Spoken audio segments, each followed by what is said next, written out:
Chicago. We had the low in Detroit was 7 apparently here. So this Arctic freeze, and we're not quite ready for that. We were talking. We went to the Michigan Creighton game last night and watched that. Right, and I'm walking in with Tom and I said, where in the world is everybody going to park? And they already announced that they're closed the golf course and another spot that we're going to allow cars to park in there. So Saturday's home game with all 8 inches of snow. They got a lot of snow down there. They're trying to move it around. Well, they showed the trucks trying to haul it out of the stadium, and they got to get all the bleachers cleared so people can sit there, walk, salt them, and they're worried because the temperatures haven't gone up, and it's not supposed to be sunny tomorrow. And then Friday, there's a chance of sun and 36. So if they can get it all off, maybe you'll get a little thaw out. But I just don't know where the, it's a different thing. They're not used to, I don't think, up there. I guess they did, the Red Wings played there. Yeah. Michigan there. So obviously they've done some a couple games there, I think, right? On the ice. Yeah, did they have over 100,000 at the hockey game? I think so, yeah. I didn't make it. I think they've had a couple of hockey games there, I think, right? Since. Yeah. I mean, the Red Wings played a couple outdoor games there. I think Michigan Wolverines hosted somebody at Michigan State in hockey. So obviously, I mean, they can get that thing ready to go to sit people in there. I'm just biggest thing I'm worried about is my seat cushion. It'll probably be frozen. Seat cushion. Give me any give. It might not give until the third quarter when your butt finally warms that sucker up. I get a little break in. It's like all of a sudden you feel yourself kind of seek down into the cushion right about mid third quarter when you warm that sucker up. But figuring out how to turn the seat heat on. I saw in Detroit on Saturday morning the low is 21, and the kickoff is at noon. You decided you're going to go yet? That is really helping me answer my question.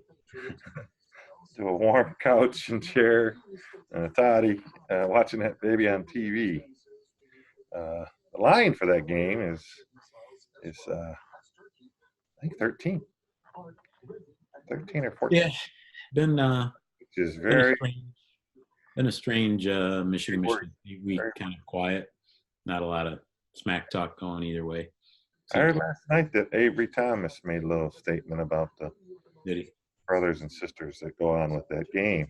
So I don't know. Tom is fired up. I just want you to know Tom is fired up.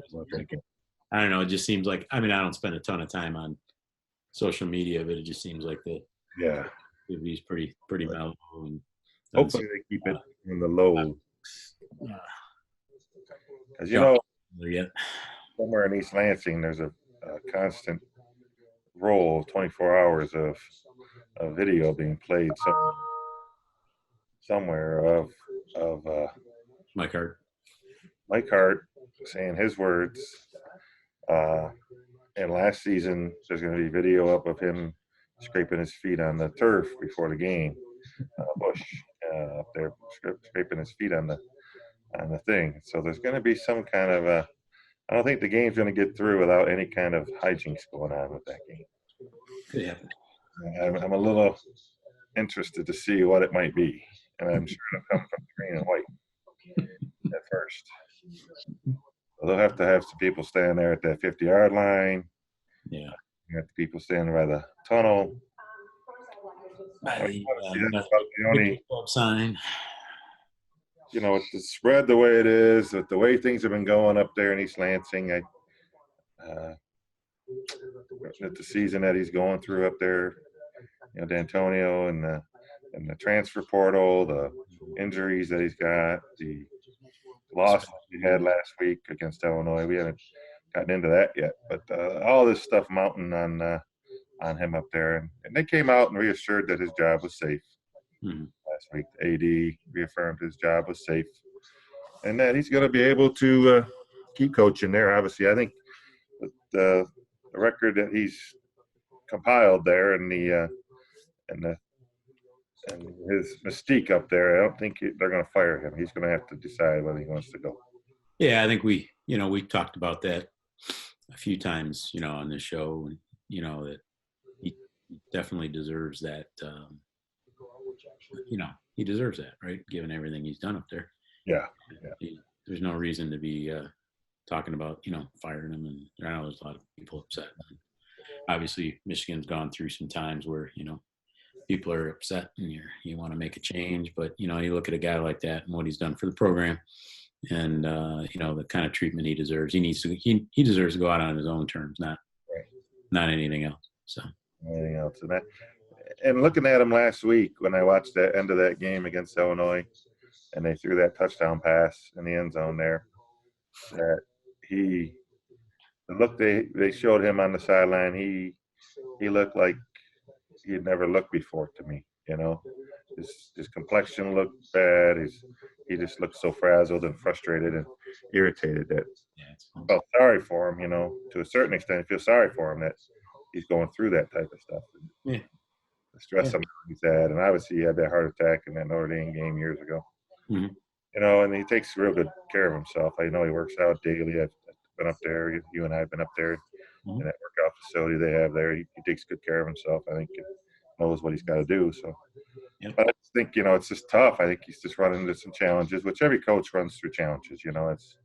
Lloyd didn't have his challenges too at Michigan when he was going 8-4, and everybody was ready to get him out of town, and all of a sudden he throws up that national title, and everybody forgets everything that's going on. He gets a free 10-year pass, to coach for the 10 years. I mean, otherwise, if he hadn't won that national title after going 8-4 for 3 or 4 years in a row, they were ready.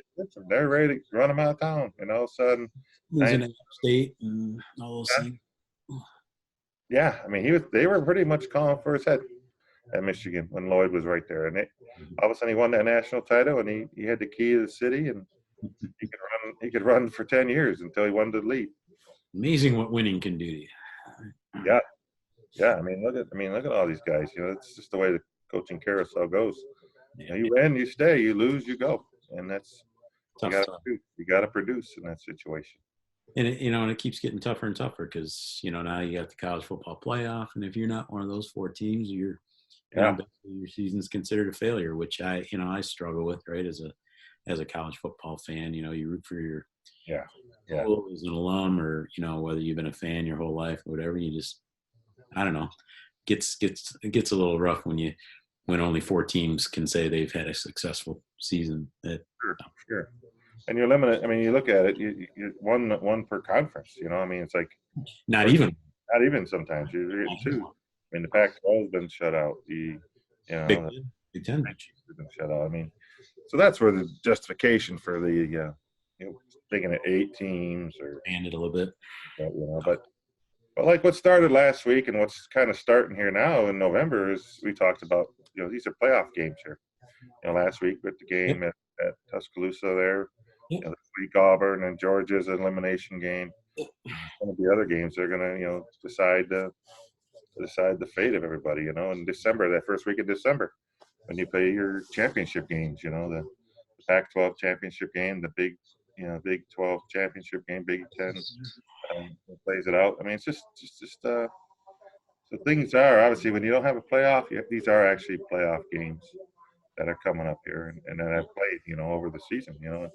And so everybody's got to kind of tune in without saying there's a playoff. There is playoff, and that's what makes college football what it is. By all these playoff games, you create your Final Four, which they have right now. This is the Final Four that's announced the second week of December or whatever. So I almost wish, though, part of me is because you see sometimes years where weird things happen the last week or 2, and they're kind of jockey teams around. I know why they do it, right? Why they release it, this many weeks in advance, but so many things change. To this point, who really gives a crap who's number 1 through number 4 at this point?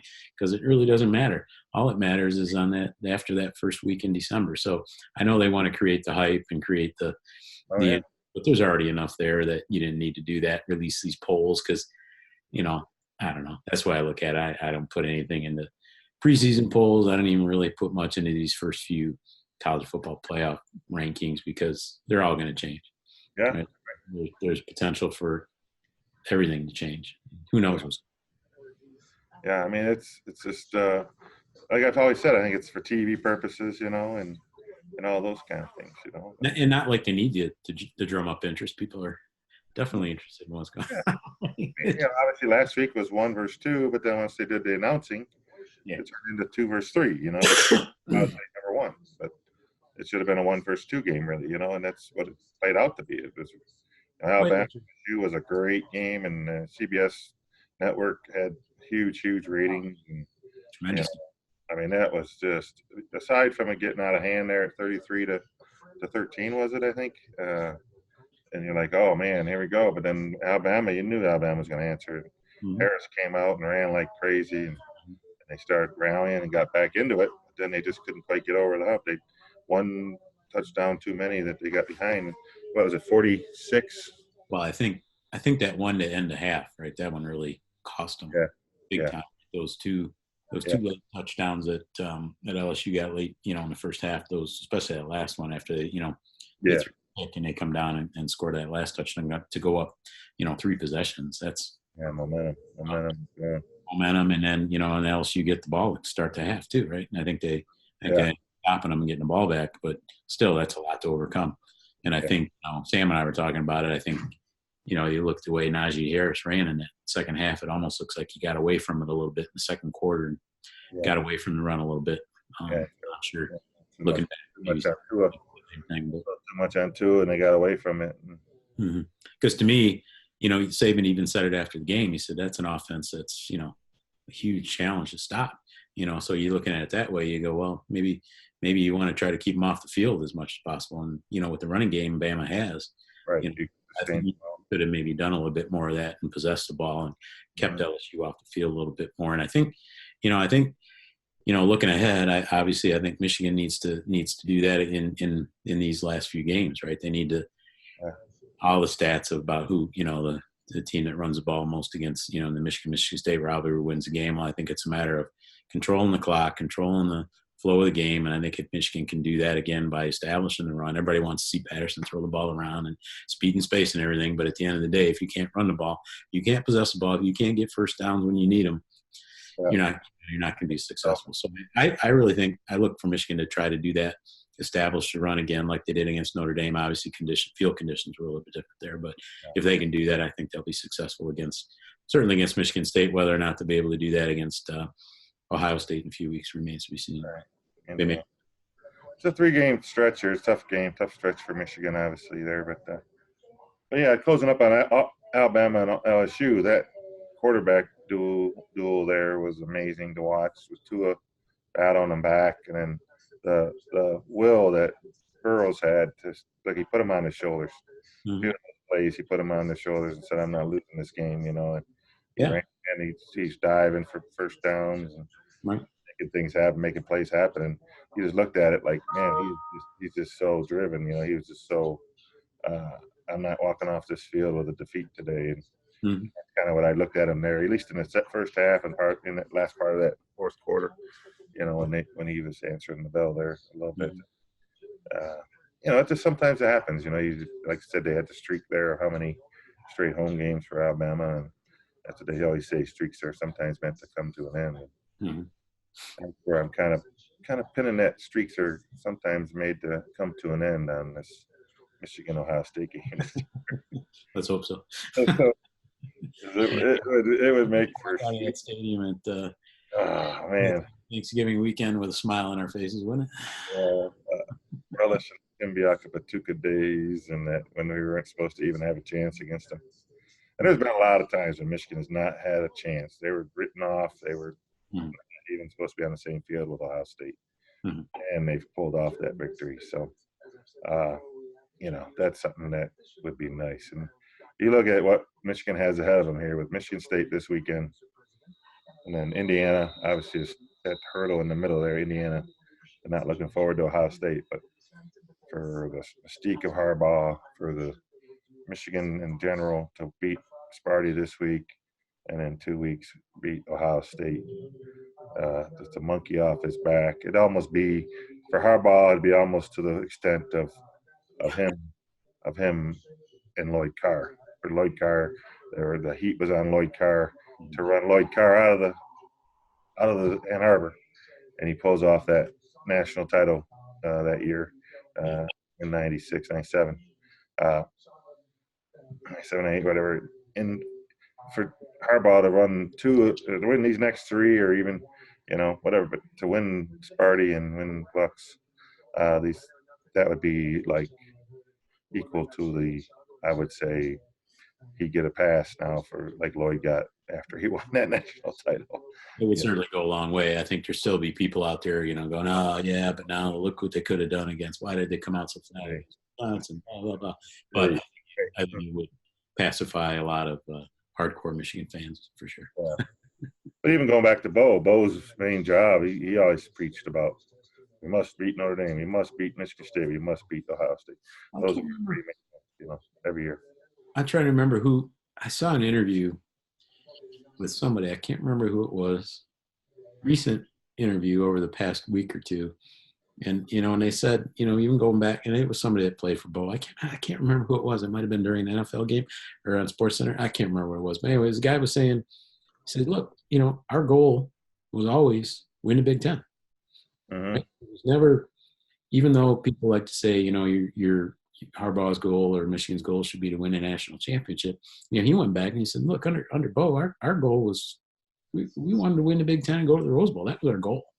It was never to win a national championship. It was to win the conference. Bo teach that constant. We're gonna win the conference. We're gonna go to the Rose Bowl. Now, obviously, he did that a lot of times. He wasn't as successful at the Rose Bowl as people would like to see him. But what he accomplished, right? That was his goal. Yeah. Yeah, when you put that into perspective, they all take care of themselves. So if you win the Big Ten title, that qualifies you for the Rose Bowl. That's right. Notre Dame, Michigan State, and Ohio State. Most likely you're winning the Big Ten title, and most likely you're going to the Rose Bowl on those victories. So it's kind of the same situation. Even with Alabama, I mean, you look at Alabama. If they beat Auburn, if they beat LSU, if they beat, Georgia, most likely they're going to be in the national championship. If they lose to those three teams or have a hiccup in there somewhere, obviously the result turns the way it turned out, for them.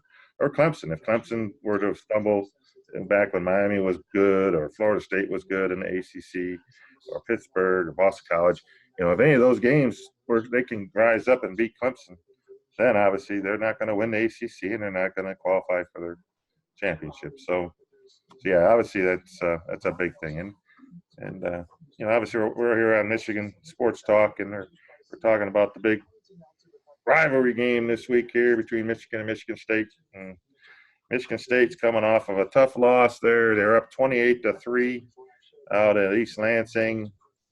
The crowd didn't look spectacular. They had an early crowd. It looked like they kind of dispersed as the game went on, but you wonder if that's starting to be a factor with them. I think I got a text earlier this week from Michigan Ticket Department said that there were tickets available because Michigan State had returned tickets earlier in the week. So certainly their fans are not. There's a lot of diehard, hardcore fans that you and I both know a lot of those guys, and they're going to be there. And, but maybe the fringe guys are kind of falling off a little bit. Yeah, definitely.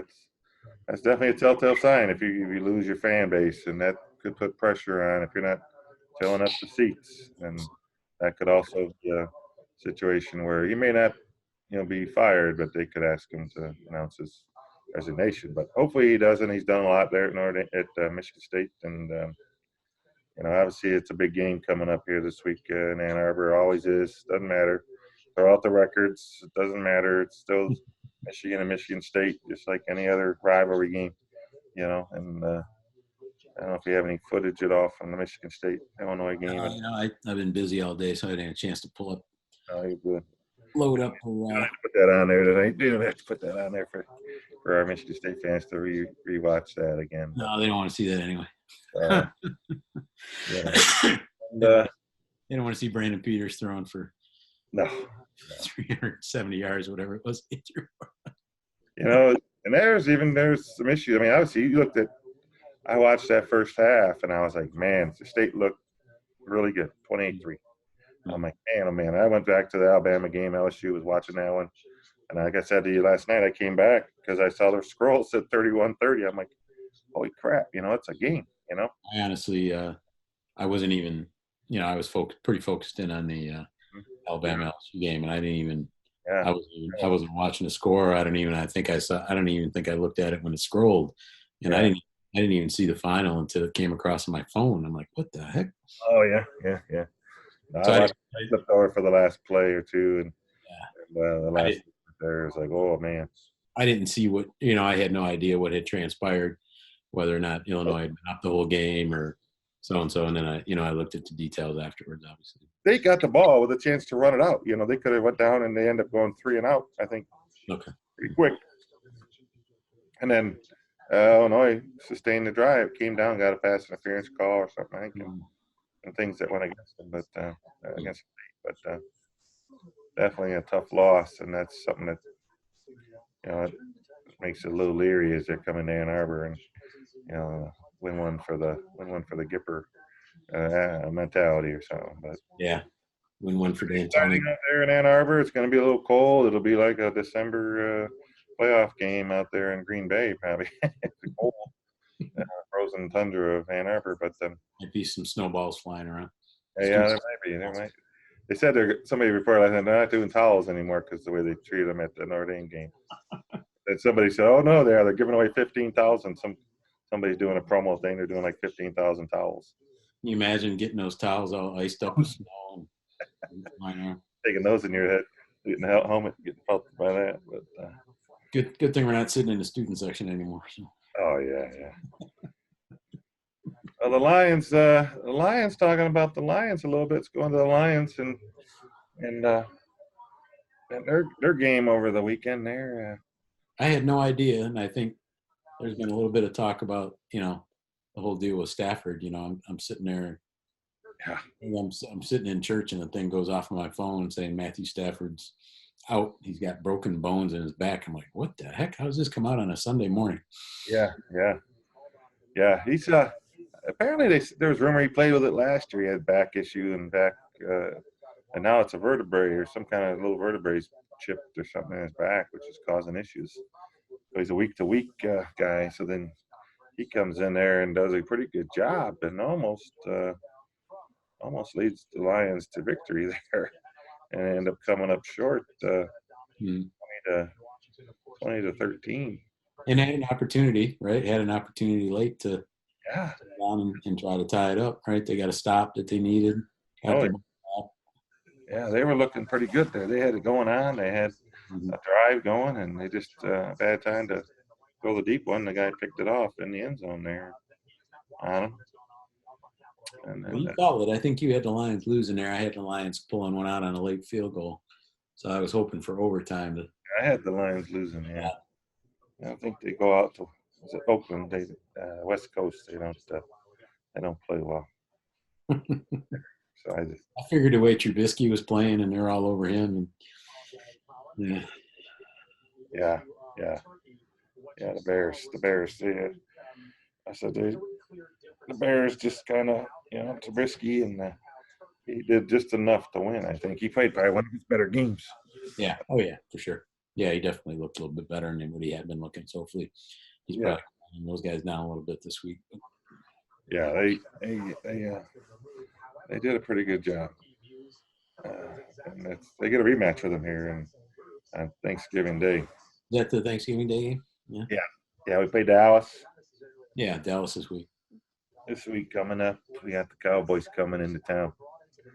And they're reeling a little bit. They need to win a game here for them. So there's a lot of pressure on the Cowboys coming into Detroit playing. Lions, a lot of teams over the years, seem to get a little bit healthier when they play the Lions. So.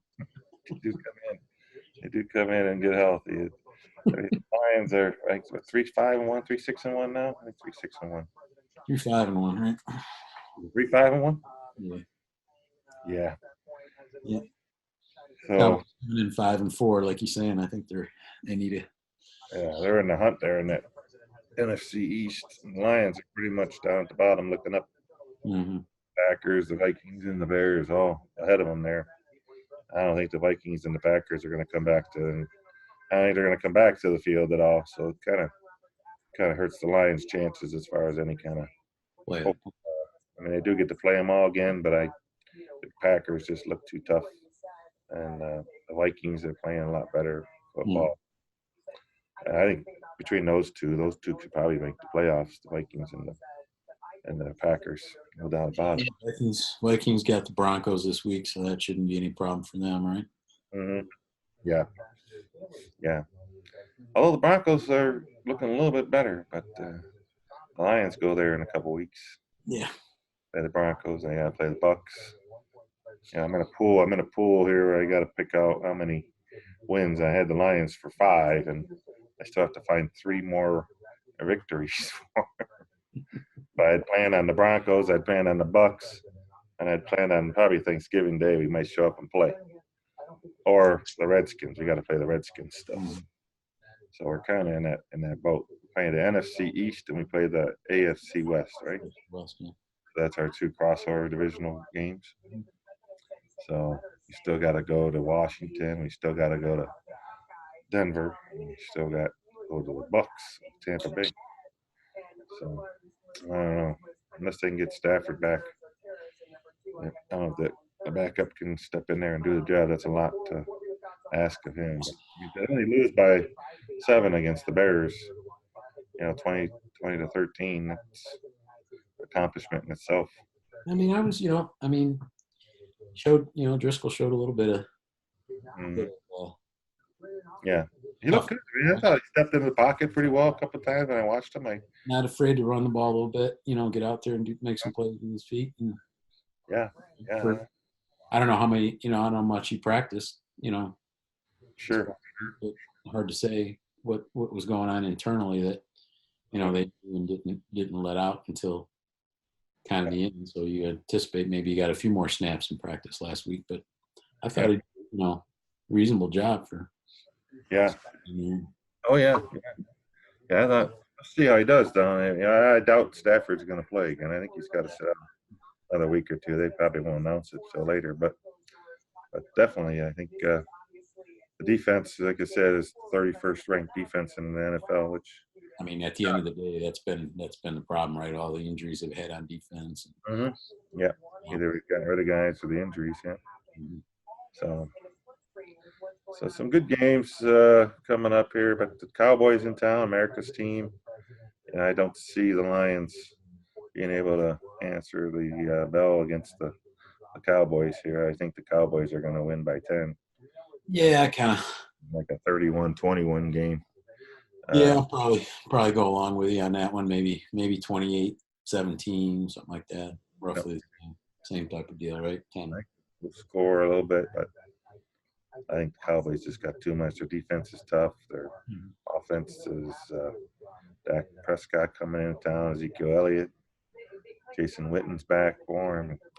Watched them the other night. The defense just looks pretty tough. So that'll be interesting. I know the Lions sometimes play a little bit better at home. They like the home cooking a little bit better. So hopefully, they make it a ball game. But I don't foresee the Lions pulling out this W this week here in downtown. I'm sure the crowd will show up and they'll be all excited about the game. And I think the Lions are going to walk out of there with another defeat. I just don't see it happening right now. I think it's too important for the Cowboys, number one. I think they need to – I think Jerry Jones has been on them all week after they lost last week. I think I told him, you guys he gets in there and gets after him a little bit, I think. So, yeah, and then I think in Ann Arbor, I think Michigan, they're 13-point favorites. I think that's a little high. I think it's still going to be a rivalry game. It's 3-7. 3 to 7 point game. I'm thinking 3 to 7. I think Michigan's offense will probably get some offense generated against them. And Illinois can get 30, whatever they had, 36. 37. So if they can get 37, I think Michigan's going to get at least 35. I think Sparty will probably get up maybe around 20, 28 maybe. Think so? I think it's probably like a touchdown. I don't know if I see him getting that much with. I just like what I've been seeing out of Don Brown lately. Yeah, I think it's. Um, I don't know. I'm thinking maybe more like a 31-17. I'm okay with like a two-score type game. I think 14 points. You guys might cover. More like a 30. I think they'll cover, even though Michigan rarely covers. I'll go with a 31-17. Rarely covers. Yeah.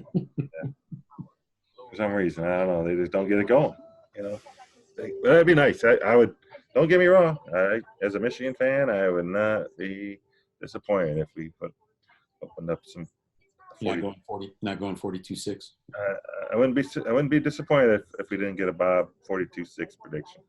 I'd take it, but for some reason, I just think that they're clenching on, they're hanging on for dear life there in East Lansing, and I think that they're gonna show up and make it tough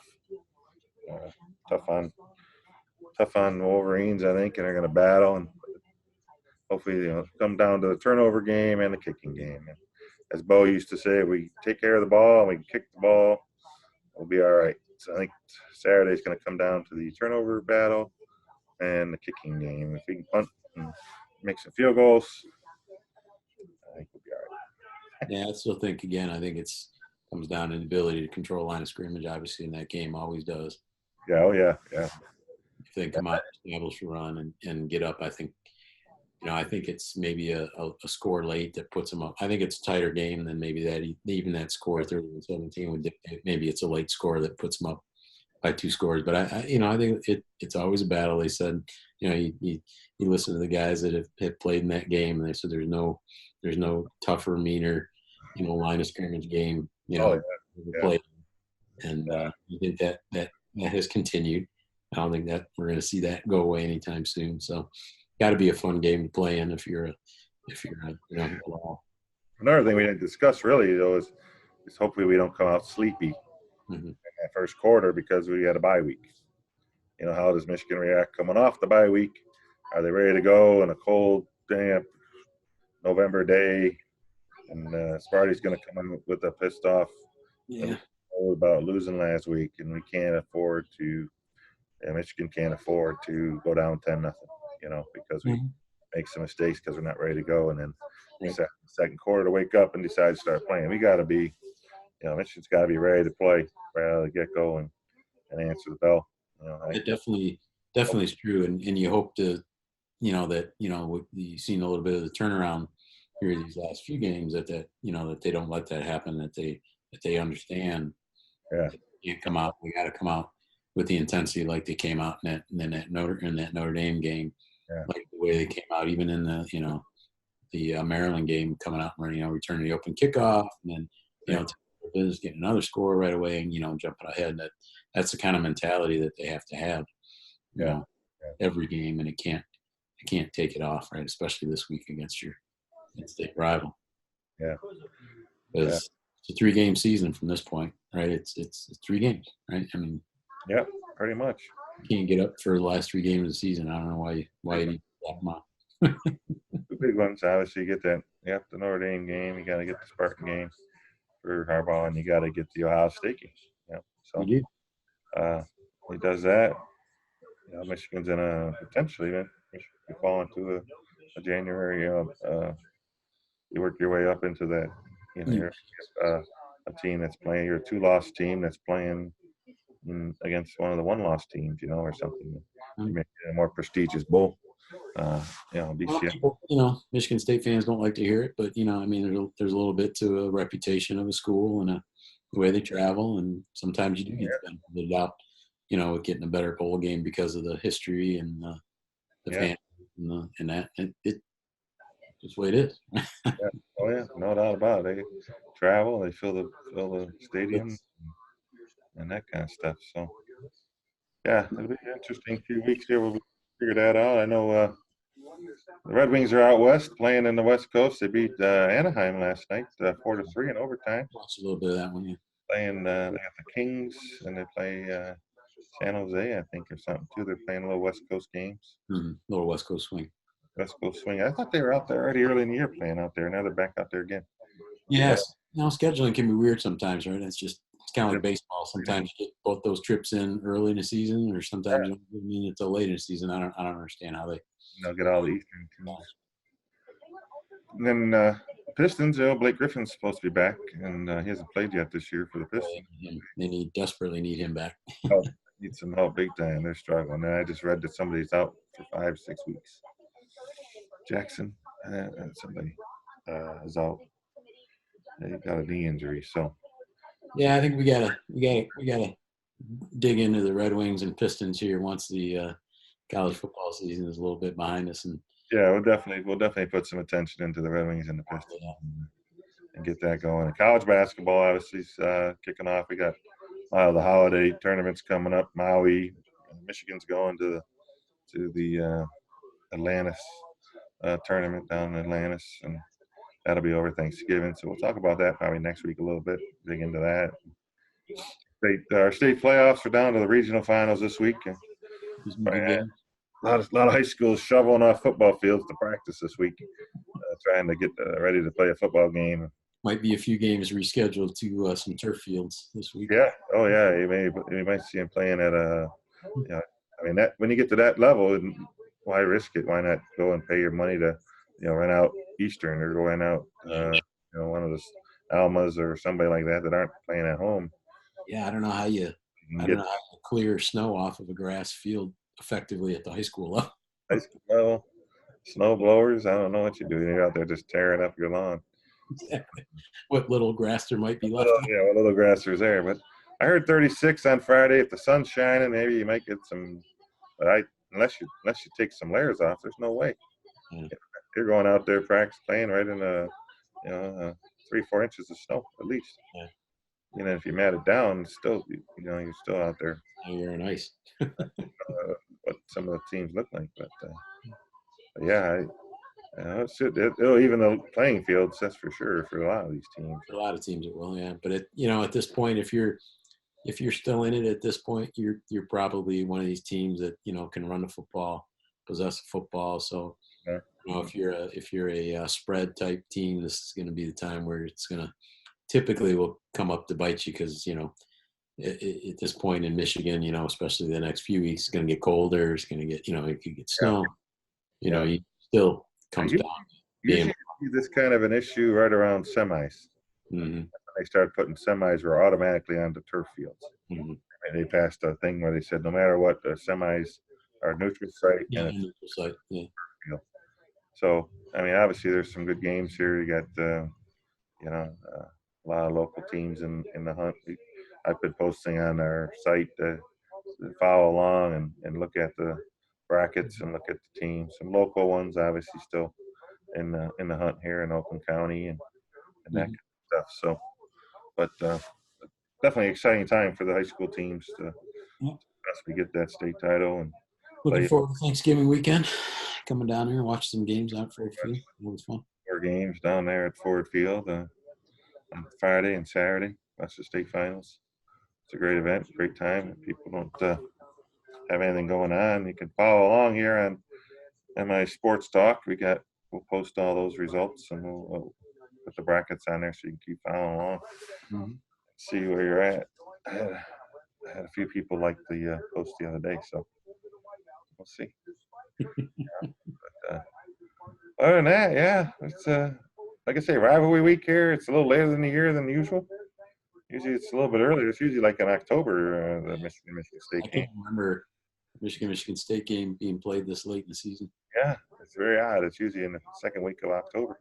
Had to do with trying to get that Notre Dame game squeezed in. Yeah. Oh yeah, probably had to move some things around a little bit, but definitely it'll be an exciting weekend here, and we'll follow along and see where the BCS falls next week. Here we got Georgia's playing Auburn, so that's the 4th ranked team right there, right? Georgia. See how they do against Auburn, and then Alabama off. Alabama got a bye week, or they? No, they got. State. I can't remember. They got. This their Chattanooga. No, that's week before Iron Bowl. Oh, yeah, they bring those guys in. Do they play like Arkansas or do they play? They got Mississippi State. Oh, that's right. They're going to Mississippi Yeah, State. Mississippi State coming in. That's right. That's right. Is it at Auburn this year? Yeah, Iron Bowl is at Auburn. Yeah. All right. Well, that's still another hurdle for them. Yeah, and they're actually on the road this week against Mississippi State. So. Oh, is that Mississippi State? Okay, then they get. Okay. Yeah. Yeah. So that'll be good. And LSU, I think, they don't have too much going on right now. They got through their hurdles there a little bit. So, and then LSU's got Ole Miss. Ohio State's got Rutgers this week, and they're a tough one. And then they got Penn State the following week. So, chance Penn State maybe pull something off there, but they got to go to the shoe and play them. It's going to be tough. So, we'll see what Minnesota can do here. They got Iowa. Yeah, Iowa. Yeah, Minnesota, Iowa. They got Wisconsin on their schedule. So. Yeah, they got two tough ones that they got to still get through. That was their first of three. Mm-hmm. Through Penn State. Let's see what they can do. They were up to ranked 8th in the BCS. So it's funny that I'm just looking at it. Iowa was actually favored in that game. So. Is Iowa favored down at Carver Hawkeye Stadium? Yeah, they're favored by 3. Favored by 3, huh? Wow. Still not getting a lot of respect for the Gophers. There's nowhere to row a boat out there in Iowa, is there? Not through the cornfields. No. Through the cornfields. I find a little river or creek. You get through the Mississippi, But yeah. There you go. A little ways away from Kinnick. Kinnick Stadium. That's some good, out in the Pac-12, there's some good games too. Utah's still in the hunt out there. Oregon's still in the hunt out there. UCLA I heard was still in the hunt. I don't know if they lost or not, but so a lot of teams. Still a lot of football to be played, no doubt about it. So yeah, like we said, a lot can happen in these last 3 weeks, and it will. Oh, I'm sure it will. But, all right, buddy. Well, tune in to Michigan Talks, MI Sports Talk. Tune into MI Sports Talk. Follow us online. Any questions or comments, feel free to throw them out there for Sam and I. All right, man. And we'll talk more next week on this. I'm sure we'll have some more topics to talk about between now and always fun to recap Michigan State games. Yeah, we'll have some video on that one, and we'll get that going, and we'll talk more about that. That game is Saturday down there at Ann Arbor. All right, Sam. All right, Pat. Thank you, buddy. We got our predictions down, right? So you know what we predicted, right? We got them. All right, buddy. Enjoy your night. We'll talk to you. Yeah.